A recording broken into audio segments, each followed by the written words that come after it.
പ്രധാനപ്പെട്ട വാർത്തയിലേക്കാണ്. തൃശൂർ ചാലക്കുടി പോട്ടയിൽ ചട്ടം പഠിപ്പിക്കാനായി കൊണ്ടുവന്ന ആന ഇടഞ്ഞോടി. പീച്ചേരി ശിവൻ എന്ന ആനയാണ് ഇടഞ്ഞോടിയത്.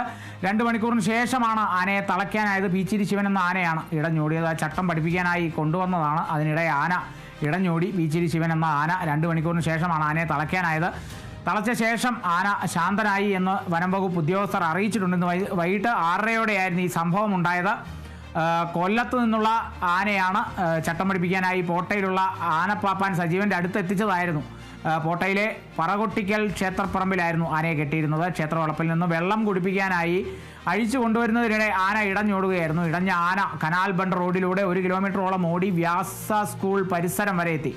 2 മണിക്കൂറിന് ശേഷം പാപ്പാൻ തന്നെയാണ് ആനയെ റോഡരികിൽ തളച്ചത്. ആന ഇടയാനുള്ള കാരണം വ്യക്തമായിട്ടില്ല. പിന്നീട് ആനയെ ലോറിയിൽ കയറ്റി കൊണ്ടുപോയി ആ ദൃശ്യങ്ങൾ നമുക്ക് ലഭിച്ചിട്ടുണ്ട്. ആ ദൃശ്യങ്ങളൊന്ന് കാണാം.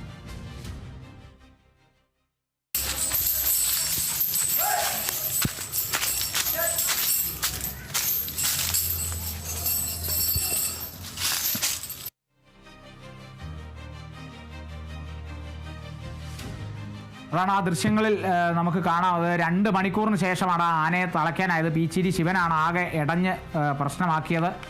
പാപ്പാൻ തന്നെയാണ് ആനയെ റോഡരികിൽ തളച്ചത്. ഇടയാനുള്ള കാരണം എന്താണെന്നുള്ളത് വ്യക്തമായിട്ടില്ല. എന്തായാലും ആന ശാന്തനായി എന്നാണ് വനവകുപ്പ് ഉദ്യോഗസ്ഥർ അറിയിക്കുന്നത്. പറകൊട്ടിക്കൽ ക്ഷേത്രപ്പറമ്പിലായിരുന്നു ആനയെ കെട്ടിയിരുന്നത്. ക്ഷേത്രവളപ്പിൽ നിന്ന് വെള്ളം കുടിപ്പിക്കാനായി അഴിച്ചു കൊണ്ടുപോകുന്നതിനിടെയാണ് ആന ഇടഞ്ഞോടിയത്.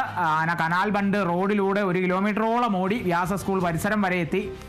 പിന്നീടാണ് തളയ്ക്കാൻ സാധിച്ചത്. പിന്നീട് ആനയെ ലോറിയിൽ കയറ്റി കൊണ്ടുപോയി എന്നുള്ളതാണ്. ചട്ടം പഠിപ്പിക്കാനായി കൊണ്ടുവന്നതാണ് പീച്ചേരി ശിവനെ. പക്ഷേ പീച്ചേരി ശിവൻ ചട്ടം പഠിച്ചില്ല എന്ന് മാത്രമല്ല, ഇടഞ്ഞോടുകയും ചെയ്തു. 2 മണിക്കൂറോളം ആൾക്കാരെ വെള്ളം കുടിപ്പിച്ചു. അവസാനം പാപ്പാനെത്തി തളച്ച് ആന ശാന്തനായി എന്ന് വനം വകുപ്പ് ഉദ്യോഗസ്ഥർ അറിയിക്കുന്നു. ആനയെ ലോറിയിൽ കയറ്റി കൊണ്ടുപോയി എന്നുള്ളതും വ്യക്തമാകുന്നു.